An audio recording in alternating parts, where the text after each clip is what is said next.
Boys, look where we look where we are. First podcast for 2025. We're together. It feels different. Feels weird. Feels so weird being in the same spot filming this potty because we've been doing it online for so long. You know, we're 120 odd episodes plus, and we've never really done one all together. I know we kind of done one, the first ever retreat, and we did one in Bali, and we did one. MG wasn't there, so this is the first one you've done.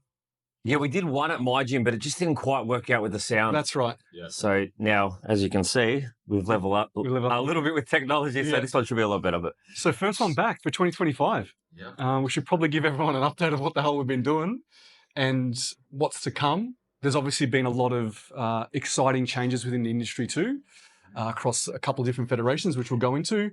Yeah, I feel like I've never seen so many federation announcements as I've seen in the last couple of It has. Yeah, let's just say in the last couple of weeks. But yeah, it's been crazy. I feel like every day something new's coming out from another natural fed in Australia, which is a good thing for the sport, of course. But yeah, we'll dive into that a little bit deeper after. Awesome. Let's just get a catch up.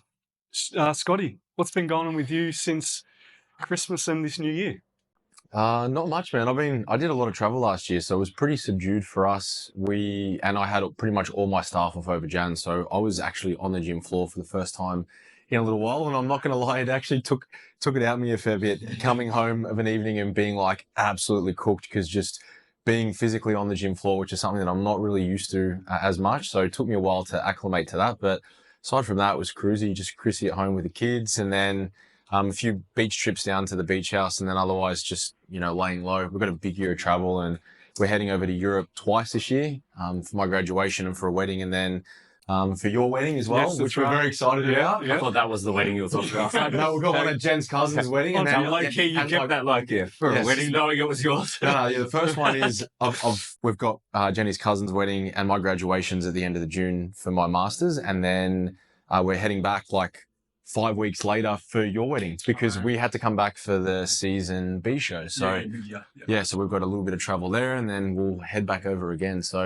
And then come back, and then the season starts. Yeah, and then we come back, and it's literally straight into the season, and then potentially China, and then Bali, and then come home and just try and It's Christmas again. Yeah, chill out, and then it's gonna go like that. So yeah, man, it was good. It was pretty low key. What about yourself? It was low key. I didn't want to travel. I didn't want to go anywhere. I wanted to stay home. Yeah. I pretty much did just things around the house I never got opportunity to do. I actually love gardening, so I got to get outside and do some things. Man. I grew some grass. I did. Honestly, I did. Yeah. And it was just good to be home and spend a little more time with family, have some family dinners and those kind of things, because during the season, every weekend we're away. Yeah, we miss a lot. And then during the week, we're doing coaching, and then we're preparing for the next show. So we never get an opportunity to do things at home for ourselves, but also things with our family and spend a bit more time. So I'm actually going away this weekend for Australia Long Weekend to Apollo Bay with the fam. So I'm looking forward to that. And then pretty much workshops start, and every weekend, one or two of us are away doing something for the preparation for the next 52 weeks. Exactly. No, excited. Yeah, excited to. Coaching never really stopped for me during that time. I pretty much just kept things running. Yep. It was a little bit quieter. People were away, and I didn't bug people about check-ins and things like that. But other than that, there was a lot of prep we did for NBA behind the scenes. There was some website stuff that we did and all that kind of stuff. We obviously opened up registrations, so there was a bit of management with those kind of things. But other than that, it was pretty low-key. I tried to take a bit of a break from doing some work stuff. How about you, MG? Man, it was good. We got away, which was really, really nice. We went up so my parents got a place up in Rosebud, and my in-laws got a place up at Inverloch, which we love both. So we spent a little bit of time at each. Weather was beautiful, and getting away was just what was needed. The only struggle we had, which I mentioned to you boys off air, was it was about the time Talia was going through a little bit of a sleep regression, and I think the switching of houses and beds constantly over that period actually made it worse for her. And it felt like we were never going to get through it, but pretty much as soon as we've come back to Melbourne, got back to normality, she's back to sleeping normal, and which is awesome. And which I was about to get to you. I cannot believe she's 11 months in 2 days, which means it's her first birthday next one. I know. That's crazy. I know. That's crazy. It feels wild, man. It feels wild. She's so grown up. She's moving around. You can't take your eye off her for 2 seconds, but it is the greatest thing ever. Like this age at the moment is just so fun because she's so involved in everything, but you can still catch her. Like she can't get away from you. Yes, she's not that quick. It's about to gear up, I imagine. Scotty could probably give you a little bit of an insight as to what I'm in for, but yeah, I'm absolutely loving it. And Meve's returned back to doing some work, which has meant for me that I've taken on a few more, I won't say shifts, but they are kind of shifts looking after Talia Solo. And it's just been kind of the best thing because you missed a lot of last year and it's just been a nice way to start the year. So yeah, feeling refreshed and ready to get after it. This year's going to be, it's going to be an interesting year for us three and also for Stewie too with NBA because it's the first full year that all of us are together. Mm-hmm. You were obviously away in the UK for the first half of last year. So even though you were part of NBA, you weren't here on the ground. MG was helping us during season A and then came officially on board after that point. So this will be the first year that we're all together, all on the ground, and we've got a full year of NBA together, plus the extra season that we've got in there in the middle. And we've got the retreat in July, the 1st of July, and also TMG Physiques. So the coaching aspect. I didn't even really touch on the merger of our coaching business. I was thinking when you were talking about it, I'm like, we had that as well, which we were. Do you want to? Should we talk about? Like, well, lots of people have asked us, like, I think what people are most interested in is like, how does it all work with what you had before? Mm-hmm. And you know, for us, it was like, all right, we're at a point now where, from an hours perspective, with not just coaching but everything else we're doing with NBA, like we can't really afford to take on many more, I suppose, hands-on hours. But we want to continue to coach and bring up that, you know, next group of coaches who, you know, have a great attitude and believe in our philosophy and methodology, and that's kind of where it was founded out of, and it has given us the opportunity to absolutely do that. So the exciting part about it was creating, you know, one of the biggest teams, really, I like to say, in the world. Yeah. I get excited about saying that. You're talking about, you know, 120 competitors plus instantaneously as a bodybuilding team, which is pretty phenomenal. And, you know, for us, a lot of our athletes that you coach and you coach are really close with my athletes as well. Mm-hmm. And all of a sudden they're all one team, and that's pretty special too. Oh, it's funny because, you know, you've got athletes in your team and same in mine, but they're best friends and they're like, oh, now we're in the same team. We're all together, all teammates. So yeah, that is exciting. It was probably inevitable that it was going to happen. I think it just had to be a matter of time and good timing. Mm-hmm. And I think that the year that we had last year, it probably wasn't going to be a good time to do it.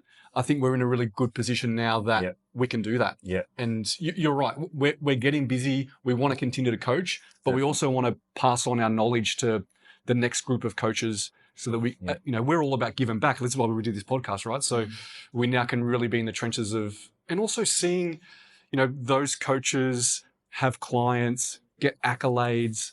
I can't wait. I can't wait for a TMG coach to jump up on stage and hug their client and absolutely, man, and get that reward too. So it's gonna be fun. And I think, you know, when you look at TMG as a brand, it's like, you know, that if you're coached by TMG, you're going to get the best quality, you're going to get the best process, everything's going to be safe and efficient. And really, it's about raising up coaching within the industry. So yeah, one of the things that we spoke about was, you know, when a TMG athlete steps on stage, you shouldn't even know who their coach is, because the quality should be the same.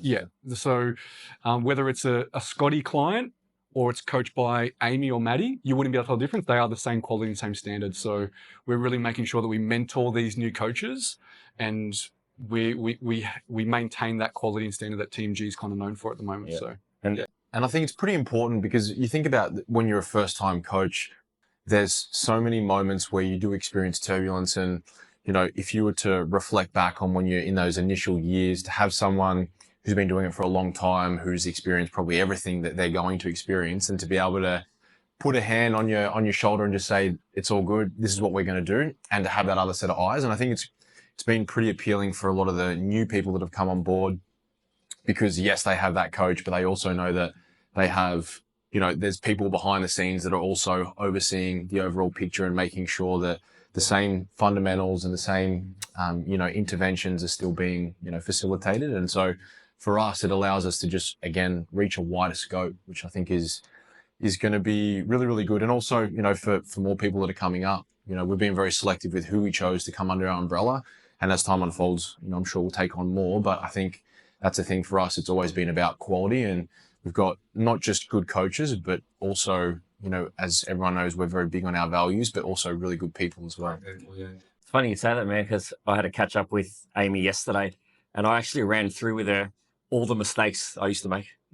Like not leaving enough time, being scared to run refeeds because it's a week of like running through all the things I now know that I did wrong, so that they don't then have to make those same mistakes. Yeah, I think I was saying to Maddie, I don't know if you were there at the prep coach meetup at the gym.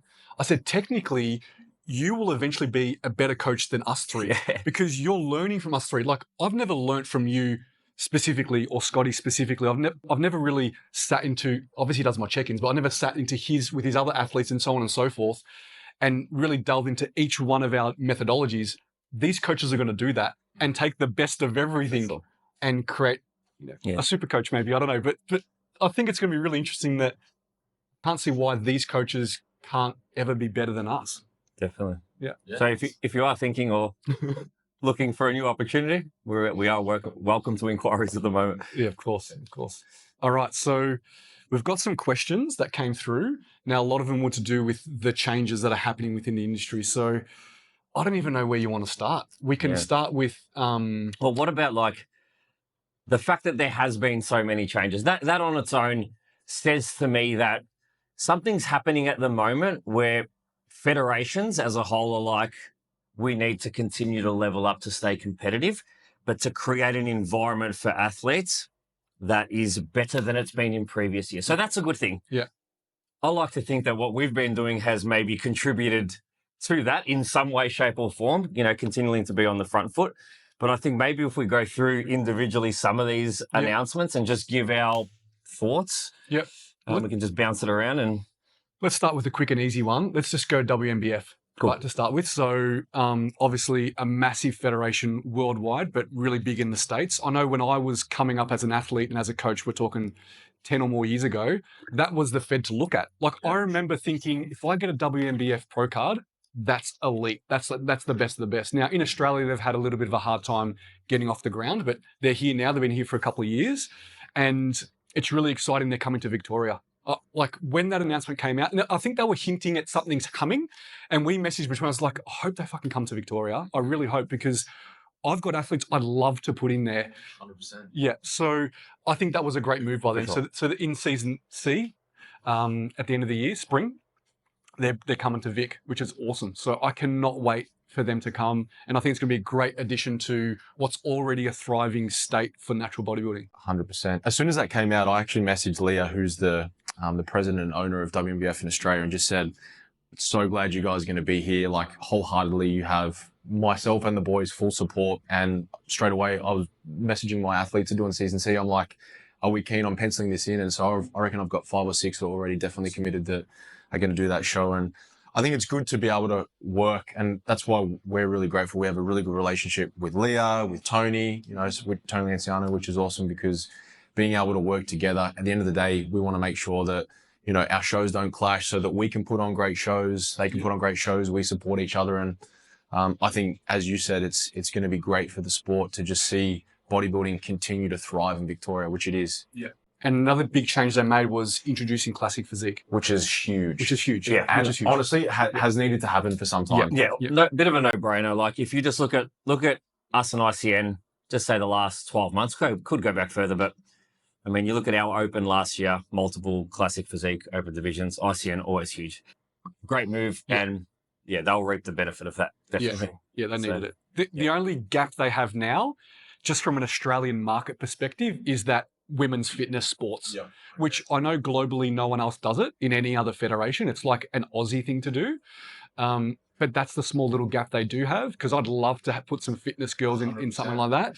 I don't know if they'll ever do it, because obviously it needs to align with globally what's happening within that federation. But I was still talking to Stu about this the other day, if they are going to align globally, they might do what IFBB did and bring that fit model in. Yeah, maybe. It's like a lesser bikini, because the WNBF bikini is similar to ours, NBA. It's a sharper, it's more of a muscular look. it's not a smaller look like our swimsuit or what a fit model would be or what an ICM bikini would be. So there's a small gap that they could probably fill, but they'd have to roll it out worldwide. Yeah. So I'm not too sure they'll do. But anyways, exciting. It's whether they can come to an agreement that there is some changes country to country if the market justifies it, I suppose. Yeah. That'll be their challenge. That'll be the challenge. But yeah, great move coming to Vic and also classic physique. Absolutely great move. Yeah. Next one was ICN. ICN announced some changes. They had their annual meeting at the end of last year. They all came together, which was really, really good to see that they would all come together and have a big chat and make some changes and some improvements, which was awesome. As we kind of said, the only people that win here is really the athletes and coaches, which is what it's all about, and obviously what underpins everything that we do. We're always, thinking about them first and what's best for them. So the changes that they made, it's good to see that they are trying to head in the direction of some of the things that we've already been doing all along, which is really, really good. I see some logistical challenges with it only just due to their business structure.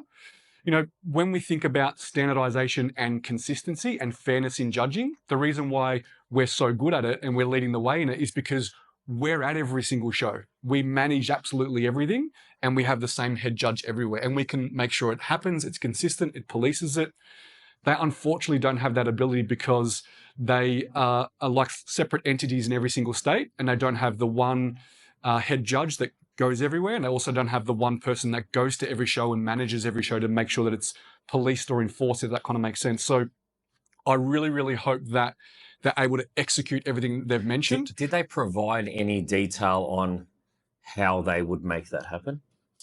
I think they, from a standardization, the standardization with the divisions and the cross competing is just that's easy. That's easy. It's a rule in place. It was about standardizing of judging.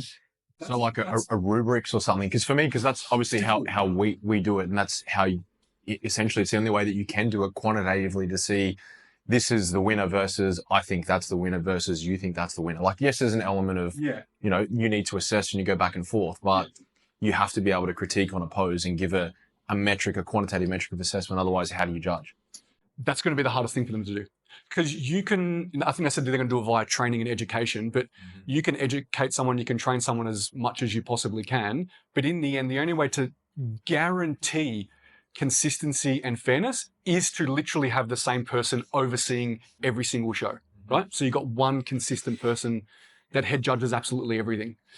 So that's going to be their biggest challenge. And the thing is too is, and I don't know if it's their own doing for the way they did it, and I can see that they're going to come a little bit unstuck on this, is they have the same show across multiple states on the same weekend. So they couldn't even fly someone around for that consistency because they literally have, 3 or 4 states running on the same day on a weekend. Now, they've done that in season A. We could say it was because we had our nationals on that same weekend and they decided to put all their state shows on our nationals and we had to use our nationals, but let's just not speculate there and put judgment there. But it's a reasonable speculation. a move like that has undone them from a consistency perspective with judging if they wanted to fly someone around. So if they really want to be as consistent as possible, maybe as consistent as us, they're either going to have to put one person in place that oversees all the judging and goes to every single show, or they're going to have to rotate someone around that can physically fly to every show to have a look at it and at least give the head judges feedback of what they've done. Again, we hope that they can do all those things because that only makes the sport better, but we're just bringing up logistical facts, to be honest. Yeah, and then I guess the biggest one is then the nationals, because I know for me there's that element of uncertainty at the nationals.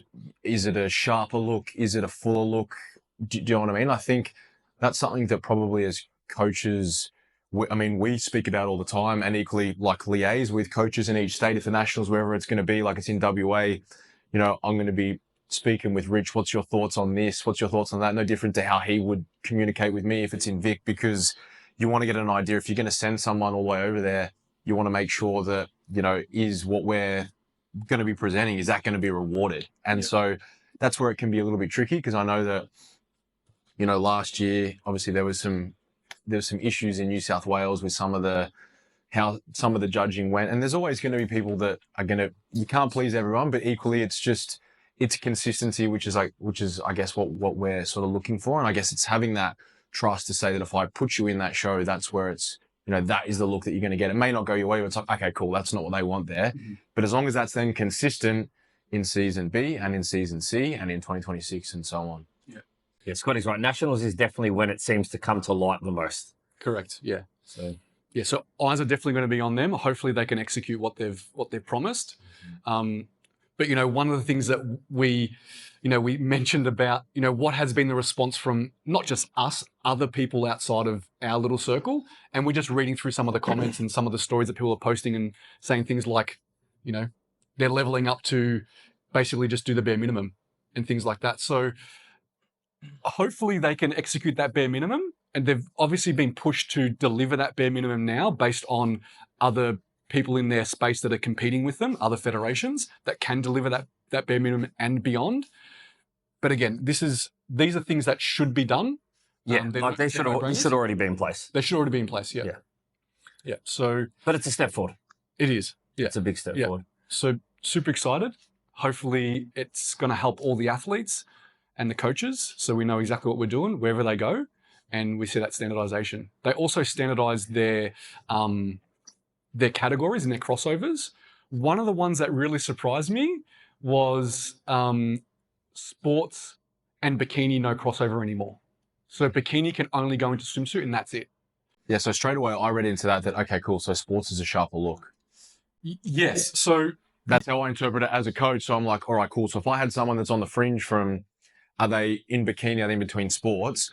Then you now know that there is clear guidelines that is a softer look and that sports is more an in-between of fitness. So in theory, you shouldn't really see people in sports divisions that are softer taking out overalls. It should be a sharper look. Yes. Look, to delve into that a little bit more when you think about it, right, so when they weren't coming together like they are right now, there were some states that wouldn't allow sports and bikini to cross-compete, and there were some states that would, right? And the states that wouldn't allow bikini to go into sports could go all the way into fitness, into figure, right? So that already tells me that if you're going to go into figure, you need to have that level of muscularity. So therefore, they're looking for a bigger, leaner sports look.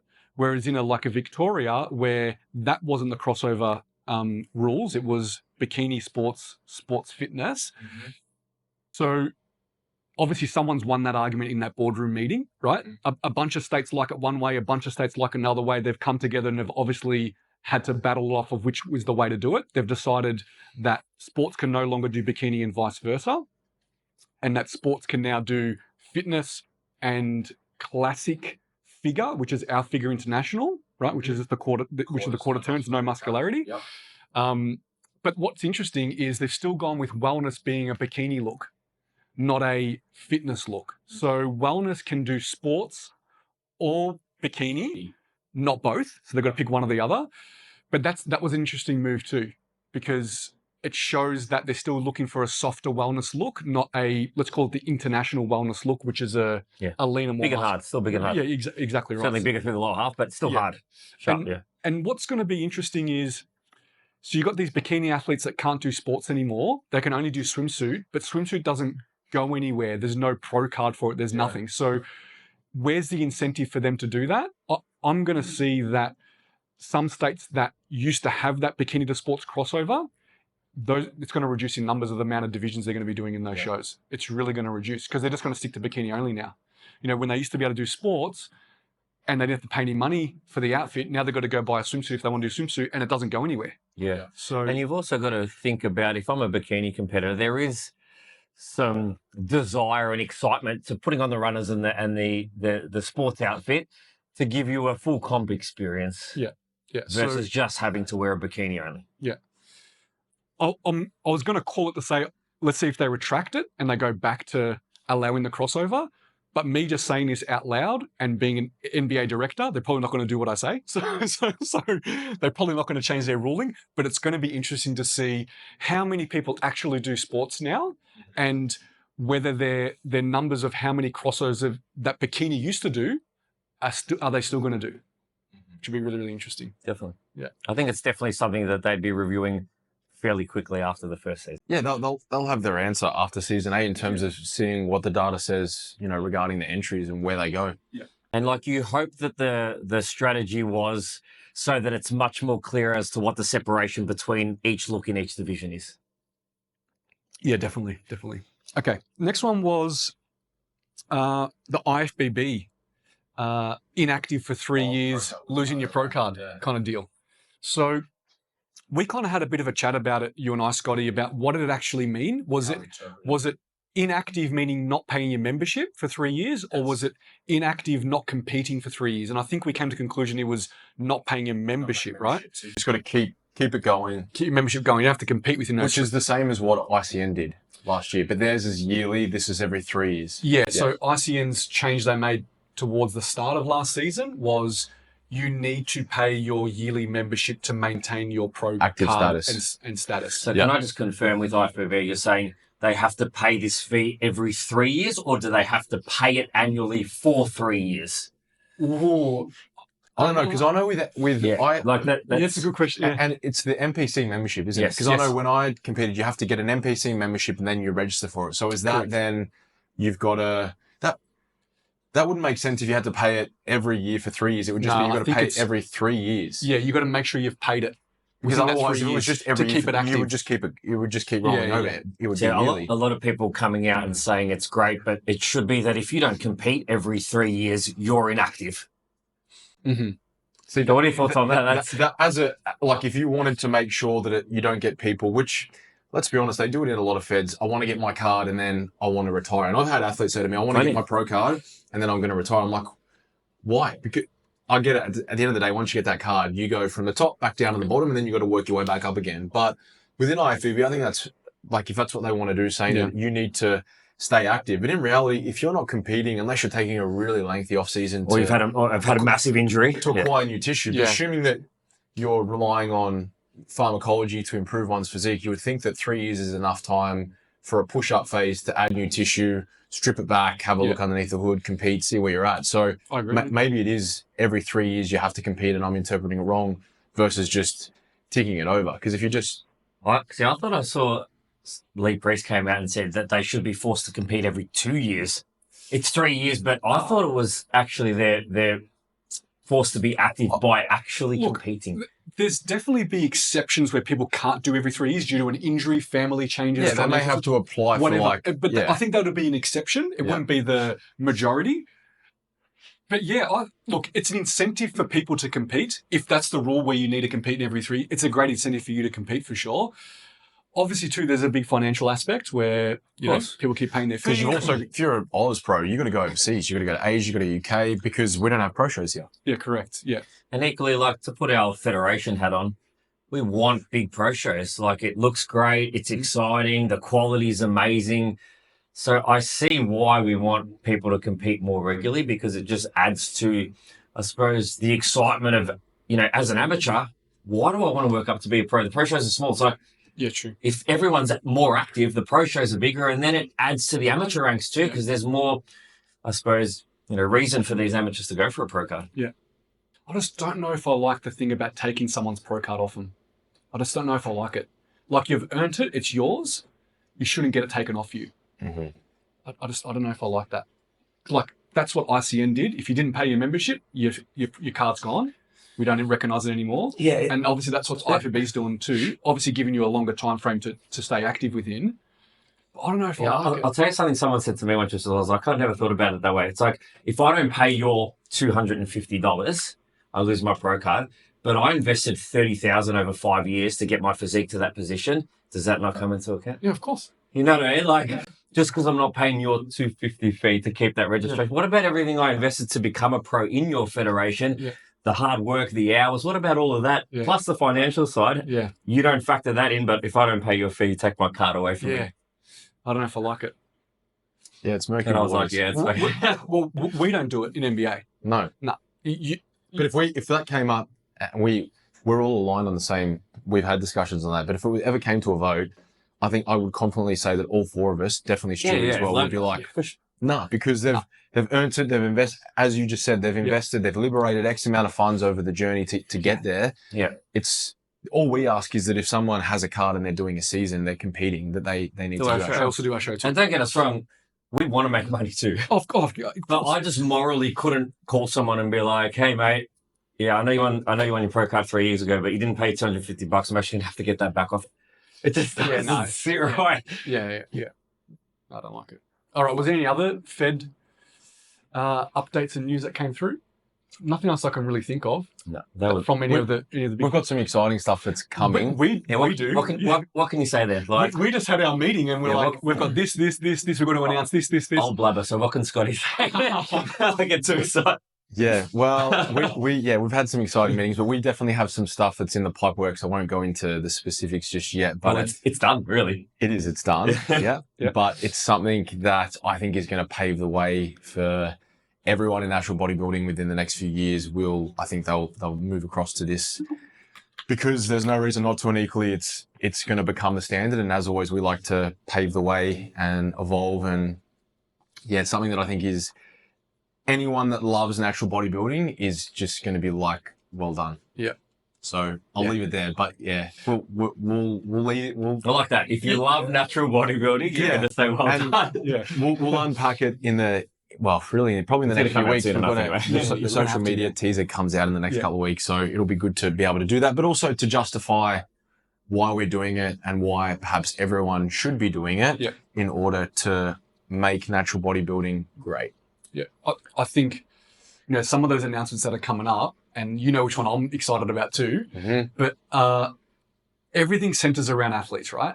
Athletes first, putting athletes and coaches first, giving back to the industry and trying to level up the industry as much as we possibly can. Yeah, and transparency. And transparency. Yeah, everything's clear as day. Yeah, and fairness, and everyone's included. So people can read between the lines about maybe what might be coming up, but yeah, I know we're super excited about it, and I think it's going to make some changes. It might ruffle some feathers too, and we might see people continuing to try to now match us in what we do and level themselves up, which is a good thing, to be honest. The best thing about what I'm alluding to is that we are the very, very first to ever do this. 100%. And everyone knows both of the things that we're talking about. Yeah, true.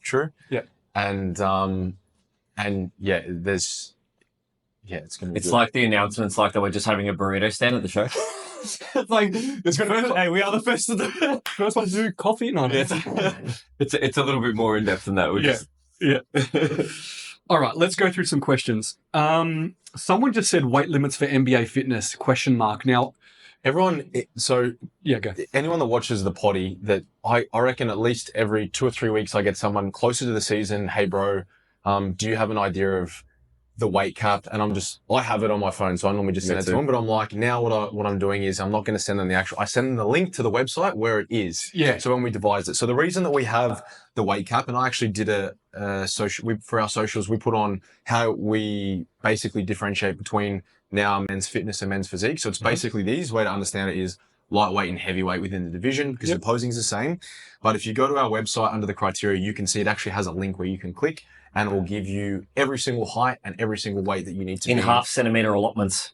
Scotty, you're kind of like the original campaigner / and Stu will agree, this founding father of NBA fitness. You're the big pusher. This is before I had any skin in the game with NBA, but I was pushing Stu for it. I'm like, bro, there is a demand for it, but with a pivot, obviously ICN does the Euro shorts. And then I was like, the only way, but what you could do for a point of difference, because one thing that I don't like doing, and this is obviously when I compete with ICN, when I was an ICN fitness pro, I got to a point where I'm like, just hanging around in a division that you've outgrown is just like bullying, so to speak. So you should be wanting to move up. And a way to quantitatively stop that is, let's have a height and a weight cap. So I actually designed that height and weight cap based on some of my athletes, myself included in that, of where the threshold should be.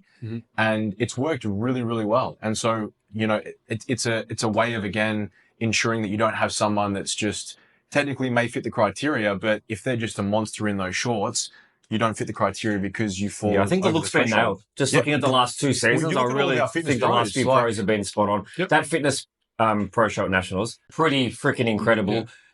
Almost a highlight of the day for me. The aesthetic of it was just so easy to watch. Can you just imagine though, if you had that lineup, but you also add in Isaac, you add in Ethan, like just some of those, the caliber of athletes.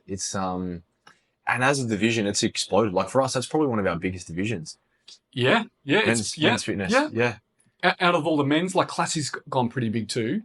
But out of all And I the think men's, Classic will level up this year as well, because now that we have spoken, again, addressed it on social media, but if you're a fitness competitor, you now have the ability to do Classic because essentially you're a lightweight physique competitor. So you have the ability to do that, because sometimes you get these guys and they have great legs, like you could say Ethan, for example, but they're hidden in the board shorts. So it's going to be good to see them, unveil it. And I think just this year across the board, the standard's going to continue to rise as it has been. Yeah, I'm looking forward to it. With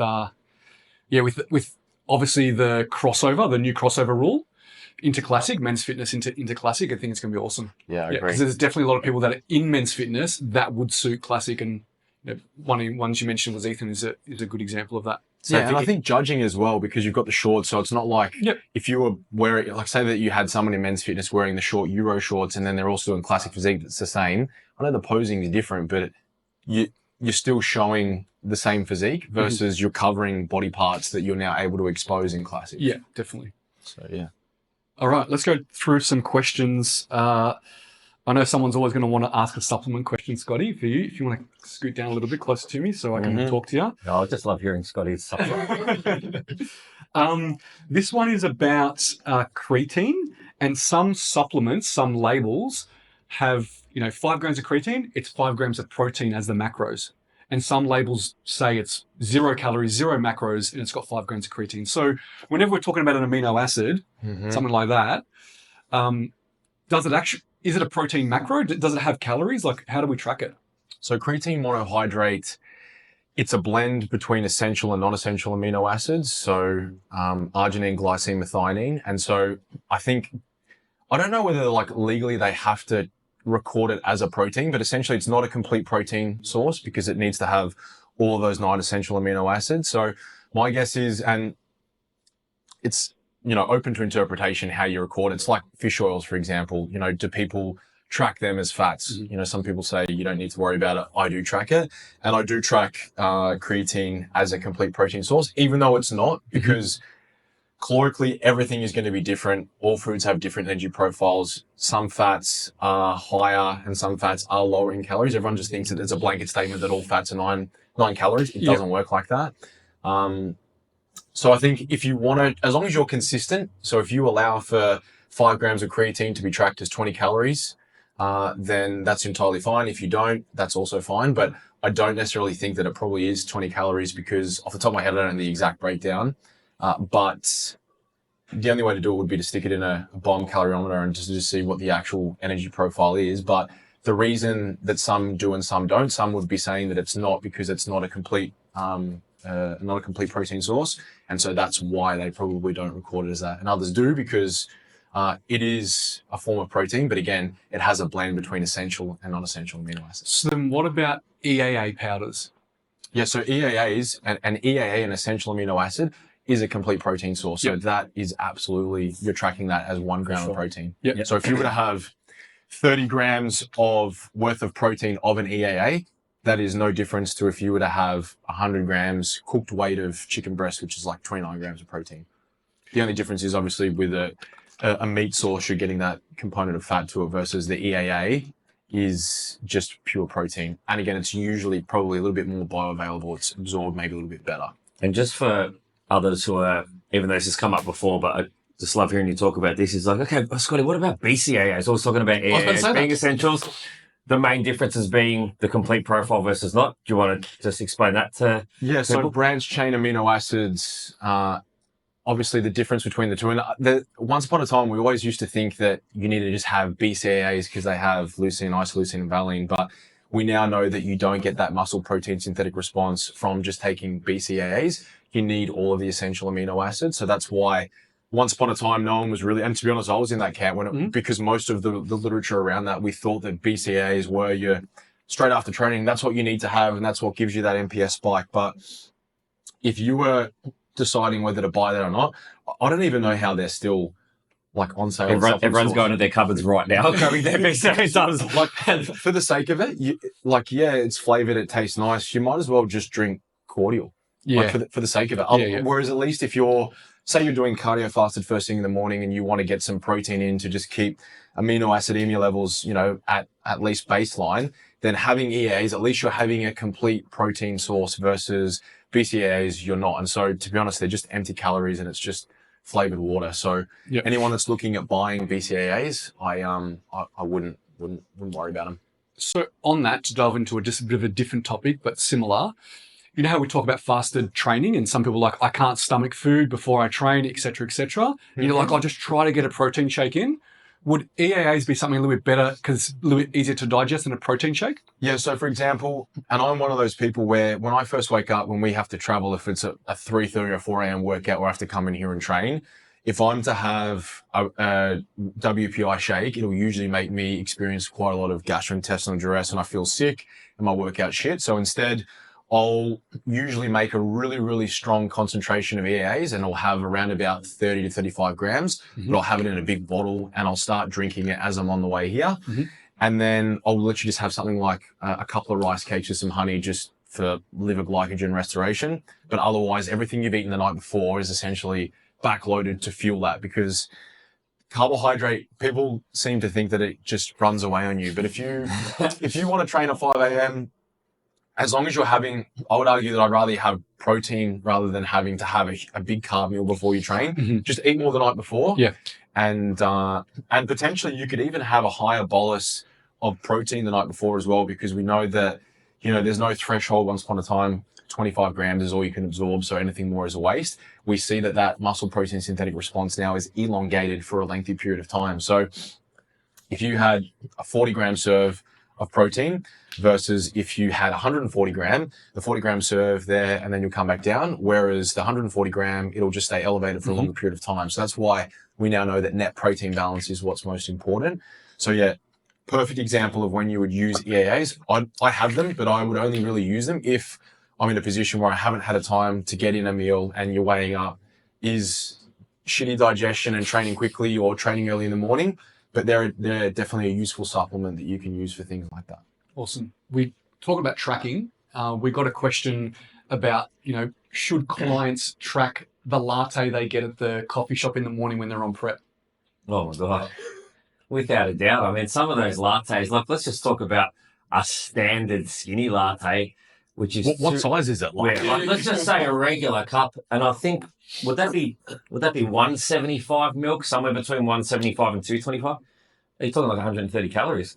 That's substantial. I mean, we're talking about the tracking of things as small as 4 or 5 calories that I get people to add in, like chewing gum, that little bit of diet right cordial that starts to equate. You have a shit. It can add up. Yeah. So a latte, absolutely, that's not even a negotiable. One of the things that is in our initial questionnaire, particularly when we're talking about Gen Pop at the gym, is how many coffees do you have per day and how do you take them? Because I've had people who, Gen Pop people who have started who are, 5 coffees a day, a normal latte with a sugar, that we've reduced down to 1, changed nothing else, and, they're losing a kilo a week. So there's definitely something to, liquid calories, but understanding what's actually in the drinks that you're having. But don't be fooled, and, MT's spoken about this before, don't be fooled by things like Diet Right. You can drink a shitload of that during the day, and it can equate to, that 70 or 80 calories, that 7 days a week, you're 500 calories there. Extrapolate that over 10 weeks, there's your result. Yeah, 100%. You might be talking about trying to achieve a rate of loss of 0.25 per week. You might just be sitting right there. Yeah. So, okay, you're telling them they need to track it. How meticulous, are they getting the scale here, barista, can you put the milk on there, and how meticulous are you getting someone to do it? Yeah, I mean, I would be getting it that meticulous, or I'd be doing what Scott does, take all the risk out of it and just go for a long block. Yeah. You got no risk then. And that's in prep, that's why he does it. And to be honest, he probably does it in off season because it's easier. He doesn't want to have to think about it. Yeah. It's not even a question. It's like, no, I'm not going to ask the barista to do that. That's annoying. Just give me a long bucket. Yeah. Unless you're willing to ask the barista to do that for you, which you have to because you need to know, it's a long bucket. And you also don't know, say it's an almond milk, some of them have a low sugar, some are high. For sure. I've had times there where waiting for a coffee and just observing and listening, and we've run out of that, and he just said, just use the other one, doesn't matter. So someone might be thinking, oh, I'm getting the low cal. Yeah, I'm getting that, and I get milk club. But we're really backed up. I don't have time for you to go and get the low cal one from, just stick a normal one in it, and then there's an extra 150 calories. Like things like that. He or she doesn't give a shit whether you're having 100 meals or whatever. He probably doesn't even know. And so it's important to you. If you really wanted to know, I would be like, either just have a long black or just make your coffee at home where you can weigh it. What does he say? If you didn't cook it or pour it, it's not going in your mouth. Yeah, you need to track and prepare it yourself and weigh it yourself and measure it yourself. Correct. We got a question, it's down here, and it was about how do you know if you're genetically gifted for the sport?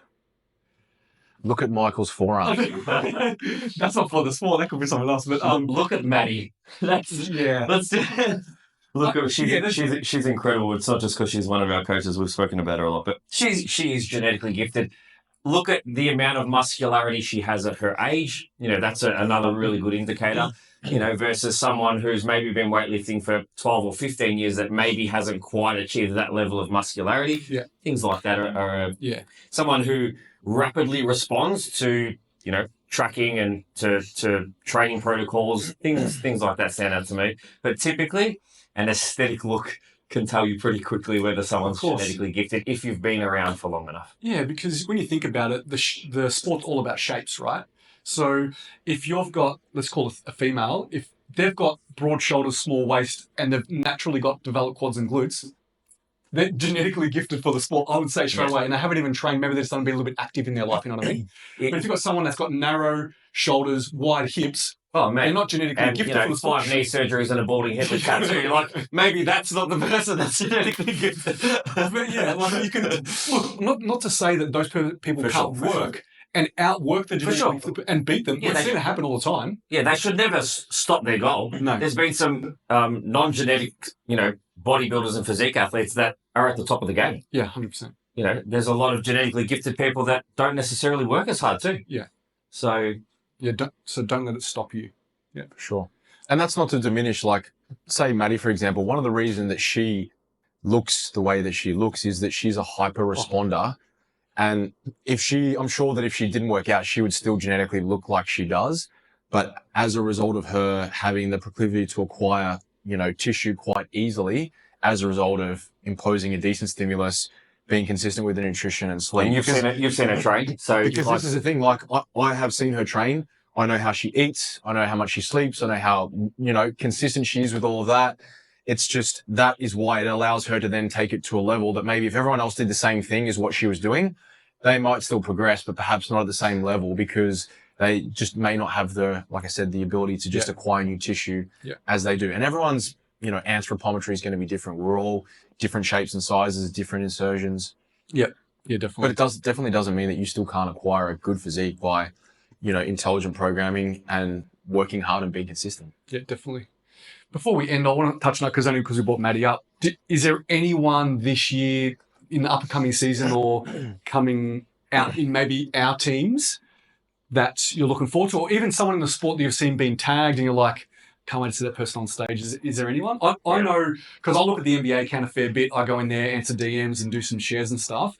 And I've seen some physiques in there that I share stories. I'm like, geez, it's definitely going to be an exciting season. This is, Yeah, I've got a couple in our TMG team that are doing season A, both who have competed before, who are just at another level. Ash in bikini and Kristen, who's doing figure, which I'm really excited just because I've seen how hard they're working. But equally, I know that, there are some incredible physiques coming up across the next 9 months across the entire country. Yeah. And as a coach and as someone who is heavily involved in the federation, I can't wait to see it. Yeah. There is definitely some epic physiques. There's going to be some really, really good battles. But I don't know which way it's going to go. Yeah, this feels like, from a quality perspective, that 2025 in natural bodybuilding may be one of the best we've seen. I hope so. I really hope so. What about you, Scotty? Anything? Yeah, I'm excited. I've got some athletes. One that I haven't prepped before, who I'm really excited to see her in season C. She's doing Figure Pro. Excited to see Ev back up there, Ethan, and I've got another amateur who I think will be he'll be at the business end at the back end of the year. Nam, who will be doing classic physique and men's physique. You talk about like the proclivity to acquire new tissue, you know, when we started working together, he was really raw with a lot of things he was doing, but just by making some pretty, you know, important changes, it's like watching a weed grow. It's one of those things where those people, I'm just like, man, I wish I could acquire tissue like that. Like, give me some of those. He's impressive. He's so impressive. Like, I've seen him in person, you know, when you kind of first started working with him, and I thought he was impressive back then, and I've seen some of the photos, and I'm like, geez, this is going to be, I don't want to be competing against him. Jesus. Yeah, I know. He's so looking good. it's good, man. It's going to be a good year. And I think I'm excited as well, because now you don't just have like, you know, 50 odd athletes that you're concerned with everyone in the team. Like, we have a spreadsheet of who's doing what show across all our teams. So for me, that excitement is there. When you have your own athletes, you look forward to their shows, but to be able to live vicariously through all of our athletes, knowing that basically in every state at every show, we're going to have someone on stage, and to see how they're going is very cool. So like, I'm as excited for MG's athletes as I am for yours. Like, I know Rom's back on stage in season, she? Yep. Yeah, Rom Yep. and, Ash and Bikini, and seeing the improvements she's made. So I think, it's going to be a good year. But equally, as you said, some of the people that you see shared on the story for NBA, it's like, fucking hell. Yep. It's going to be awesome. Natural We bodybuilding. kind of get to live through all athletes because of NBA. So like, even in states where we don't have anyone competing, the excitement of who's going to show up to that show is just something that we get to live and experience, which we're pretty lucky for. You know, as passionate as we are about the sport, we literally get to go and see and meet every single competitor in the country. Yeah, it's pretty cool. Especially you, because you're emceeing and you get to introduce every single one of them. You get to see them come on stage and off stage. You get to do the interviews with the winners. Cool. There's some pretty special moments. Yeah. I'm looking forward to creating some new ones this year. It's been for me, I was going to say, there's moments that I still remember vividly of athletes who, watching on, you can see the lineup about to go out, and you never know how it's going to go, but I like to think you have a pretty good idea looking at who's who and seeing someone. And MG's so good at how he communicates. People that are nervous, this is before they walk on the stage in the holding area. You know, it's dark and it's just literally you. I'm normally floating around, and then Jess will be there with the camera. And you see some of these athletes in the moments before they go out there, and then seeing them like 5 minutes later and they've got a crown over their head or a tiara or holding a belt. It's so cool to just see that they had no idea in that moment as they're about to go out there, like what the next 10 minutes was about to unfold, and seeing those raw moments when they first come off behind stage that we get to see before anyone else gets. It's very cool. Yeah, even before their family and friends. Yeah, I know, it's awesome. Yeah, it's and we're so lucky that we have the media team that we have. You know, Jess took some incredible shots backstage. There's some of you I've got to send you. I don't know if you've gone into the folder. Seen none of them. Oh man, I've got to send you some of you. I won't tell you what they are. Please, they're awesome. I've got to send you some. The position she gets into, she looks like she's a sniper rifle taking a shot. Like, I walked in and almost like stood on her feet. She's like on the ground, like trying to get the best shot. I've stepped on her multiple times. And she's always so great about it. She's such a legend.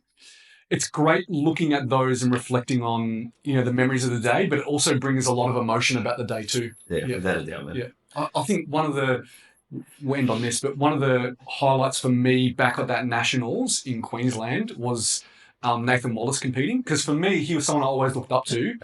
And then to see him compete in a federation that we run, and there with his family and his kids, and the accolade that he achieved on that day was a pretty and that lineup was incredible too. But anyway, there's so many special moments that I know you're thinking, because you're thinking about those moments too. Yeah, well, I was there with the bodybuilding with you, just being like a kid in a candy store, being like, this is great. I got a front row seat to that. Yeah. And then you talk about, Nath, to be able to then, like, I spent the next hour with him trying to pull him away and get him in for that drug test, but to just chat shop. And he's such a lovely guy, humble guy, great coach, great athlete. He's a great dad. And to see the excitement that his kids had, and that knowing what that moment meant to him, and as someone that's actually been fortunate enough to have that moment on stage with your kids, it's so special. But that whole weekend was just full of those moments. Yeah, it was awesome. It was awesome. Very good. It's very cool.